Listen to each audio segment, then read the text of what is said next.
హరప్ప నాగరికత ఆర్కిటెక్చర్.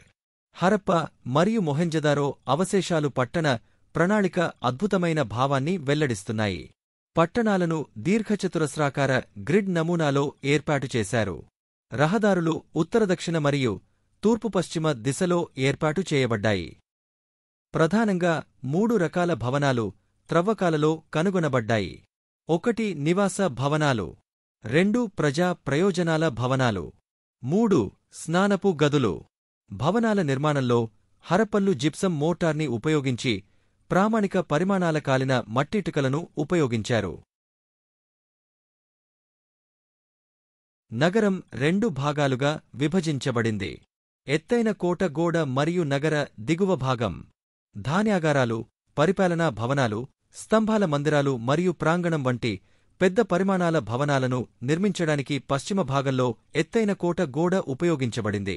కోటలోని కొన్ని భవనాలు పాలకులు మరియు రాజుల నివాసాలు అయ్యుండవచ్చు. ఏదేమైనా, సింధులోయ నాగరికత ప్రదేశాలలో ఈజిప్షియన్ మరియు మెసపటేమియా నాగరికత వలె కాకుండా పాలకుల కోసం దేవాలయాలు లేదా రాజభవనాలు వంటి పెద్ద స్మారక నిర్మాణాలు లేవు. ధాన్యాగారాలు వ్యూహాత్మకంగా గాలి కిటికీలు మరియు మందపాటి ప్లాట్ఫారంలతో తెలివిగా రూపొందించబడ్డాయి. ఇవి ధాన్యాలను నిల్వ చేయడానికి మరియు పెంపుడు పక్షుల తెగుళ్ల నుండి రక్షణకు సహాయపడతాయి. హరప్పా నగరాలలో మరొక ముఖ్యమైన లక్షణం బహిరంగ స్నానపు ప్రదేశాలు. ఇది వారి సంస్కృతి ఆచార వ్యవహారాల ప్రాముఖ్యతను సూచిస్తుంది. ఈ స్నానపు ప్రదేశాలకు చుట్టుపక్కల గ్యాలరీలు మరియు గదులు కూడా ఉన్నాయి.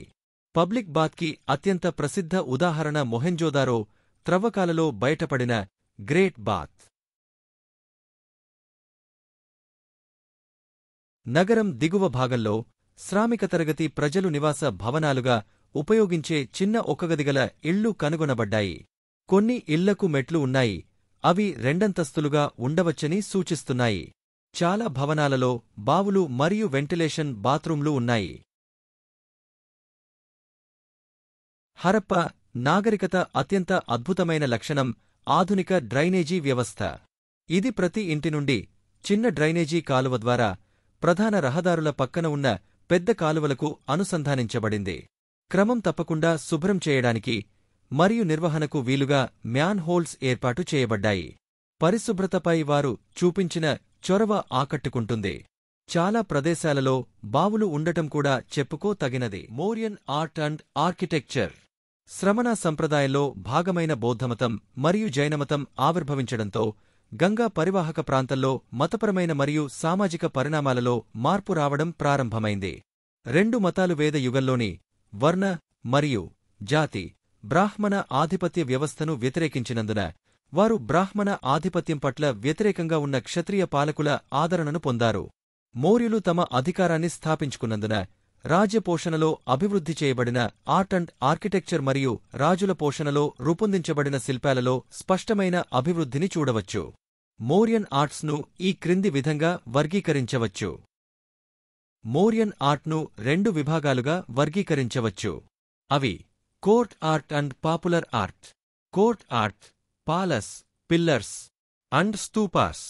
Popular art caves, potteries and శిల్పాలు. మౌర్య పాలకులు రాజకీయ మరియు మతపరమైన కార్యక్రమాల కోసం ఎక్కువ మోతాదులో నిర్మాణాలు చేశారు. ఈ నిర్మాణాలను కోర్ట్ ఆర్ట్ అని అంటారు. రాజభవనాలు. మౌర్య సామ్రాజ్యం భారతదేశంలో అధికారంలోకి వచ్చిన మొదటి శక్తివంతమైన సామ్రాజ్యం. వారి రాజధాని అయిన పాటలీపుత్ర వద్ద మరియు పాటలీపుత్ర సమీపంలోని కుమ్రహార్ మరియు బులంది బాగ్లో పురావస్తు పరిశోధనలు జరిగాయి.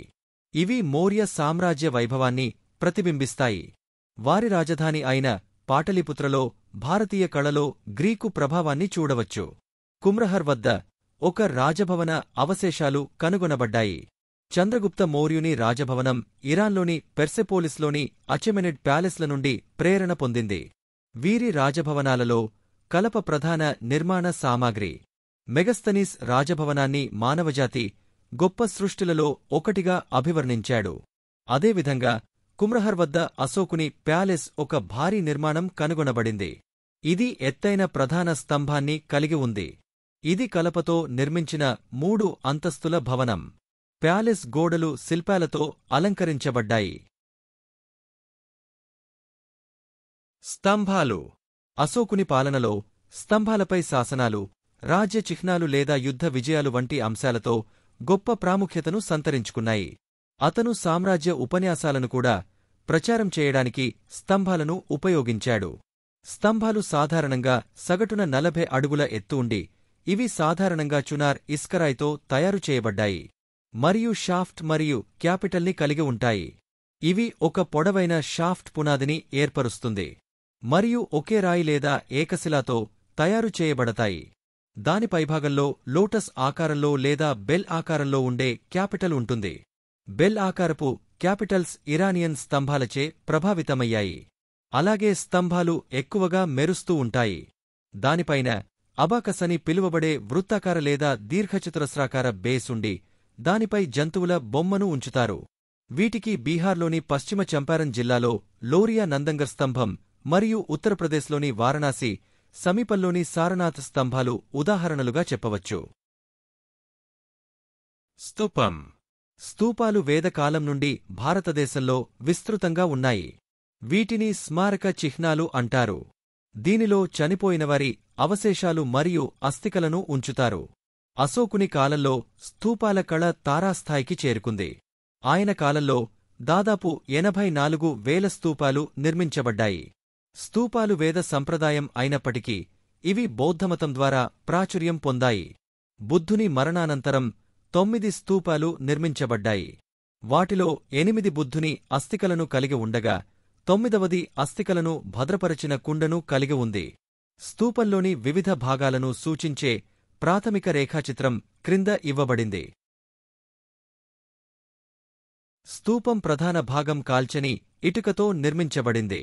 అయితే బయటి ఉపరితలం కాల్చిన ఇటుకలను ఉపయోగించి నిర్మించబడింది. ప్రదక్షిణ పథం మరియు తోరణం కలప శిల్పాలతో అలంకరించబడ్డాయి. భక్తులు ఆరాధనకు చిహ్నంగా ప్రదక్షిణ పథం లేదా ఓపెన్ అంబులేటరీ మార్గం చుట్టూ నడుస్తారు. ఉదాహరణలు: మధ్యప్రదేశ్లోని రైసెన్ జిల్లాలో ఉన్న సాంచి స్తూపం అశోకన్ స్తూపాలలో అత్యంత ప్రసిద్ధమైనది.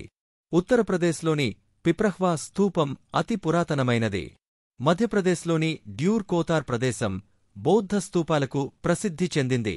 డ్యూర్ కోతార్ స్తంభంపై ఉన్న 6 లైన్ల బ్రాహ్మీ శాసనం బుద్ధుని చారిత్రాత్మక తొలి సాక్ష్యంగా నమ్ముతారు.